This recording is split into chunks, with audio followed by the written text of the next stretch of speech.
Tahukah kamu, pada saat era reformasi ini, pemerintah Indonesia pernah beberapa kali membubarkan organisasi kemasyarakatan atau ormas yang dianggap bertentangan dengan Pancasila dan UUD 1945 atau melakukan tindakan anarkis tanpa melalui proses peradilan.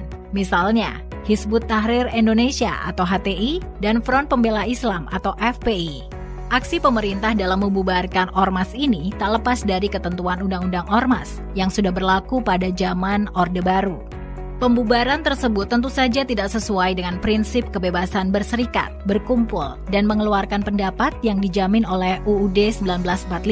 Ini menunjukkan bahwa Undang-Undang Ormas dibentuk dengan lebih mengedepankan pendekatan keamanan dibandingkan pendekatan hukum dan hak asasi manusia. Sehingga untuk mengatasi hal tersebut, pemerintah seharusnya mencabut dan menyatakan Undang-Undang Ormas tidak berlaku, serta menggantinya dengan Undang-Undang Perkumpulan karena perlindungan hukum atas kebebasan berserikat dan berkumpul harus memberikan peluang berkembangnya partisipasi politik kewargaan yang kuat melalui berbagai wadah perkumpulan masyarakat sipil.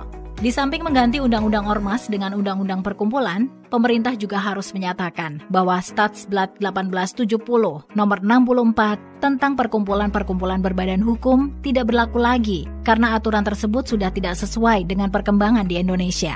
Oh ya, perkumpulan juga tidak sama dengan yayasan karena perkumpulan berdasarkan pada anggota, sementara yayasan berdasarkan pada aset atau kekayaan. Selain itu, pendaftaran perkumpulan berbadan hukum menjadikan organisasi memiliki subjek hukum, sementara pendaftaran ormas tidak memberikan status badan hukum. Jika begitu, materi apa saja yang perlu diatur dalam RUU Perkumpulan? Perkumpulan tidak harus berbadan hukum, tapi bisa juga tidak berbadan hukum.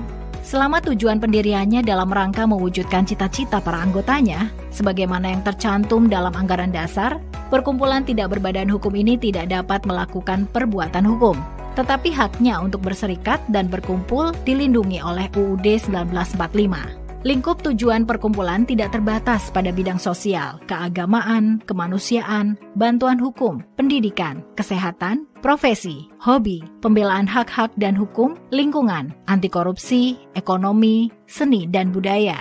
Adapun kewajiban perkumpulan berbadan hukum yaitu tunduk terhadap peraturan perundang-undangan yang berlaku di Indonesia, menjunjung tinggi supremasi hukum, demokrasi, dan hak asasi manusia, mendapatkan pengesahan badan hukum dari menteri terkait.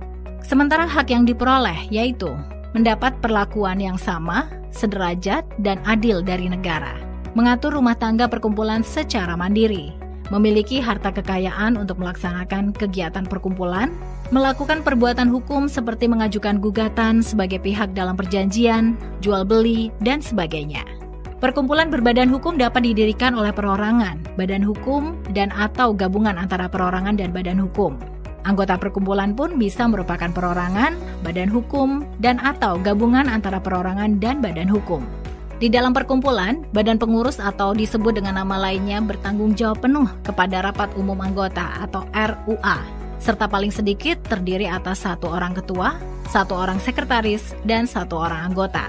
Adapun kekayaan perkumpulan berasal dari iuran anggota, sumbangan yang tidak mengikat, hibah, dan perolehan lain yang tidak bertentangan dengan anggaran dasar perkumpulan, serta ketentuan peraturan perundang-undangan.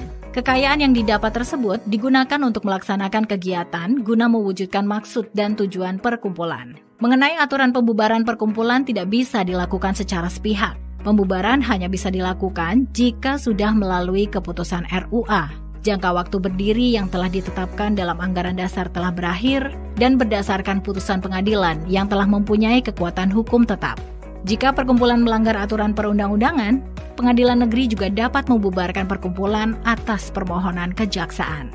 Bila RUU Perkumpulan ini disahkan, aturan ini nantinya akan mengatur perkumpulan berbadan hukum dan tidak berbadan hukum, serta tidak mencampur adukan dengan yayasan sehingga tak rancu dalam implementasi maupun penegakan aturannya.